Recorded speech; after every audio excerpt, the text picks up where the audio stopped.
Hi hello నమస్తే. నేను మీ హేమ పవన్ కుమార్. ఇది దోసల బ్యాటర్ అండి. దోసల బ్యాటర్ అంటే అందరూ మినపప్పు 2 బియ్యం 4 వేస్తారు కదా, అంటే 1కి 2 పోర్షన్లో వేస్తారు కదా. ఇదేంటంటే జొన్నలు వేసానండి. ఇది హెల్త్కి చాలా మంచిది. దీన్ని దోసల బ్యాటర్ లాగా ఎలా తయారు చేసుకోవాలి అంటే 2 మినప్పప్పు, 2 జొన్నలు, 2 బియ్యము వేస్తాను.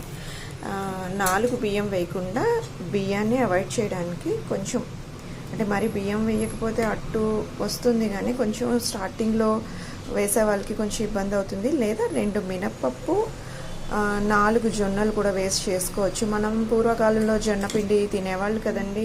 జొన్న రొట్టెలు, జొన్న అన్నము అందరూ తినేవారు కదా. సో అట్లాగే బియ్యం కింద అవి వాడుకోవచ్చు. సో ఇలా దోశ బ్యాటర్లో నేనేంటంటే కొంచెం బియ్యం వేస్తే క్రిస్పీగా వస్తాయి అని చెప్పి నేను వేస్తాను అంతే. ఇవి ఇలా దోశలుగా వేసుకోవచ్చు. ఎలా అంటే మినప్పప్పు 2, జొన్నలు 2, బియ్యం 2 వేసి ఇలా దోశ వేస్తాను నేను.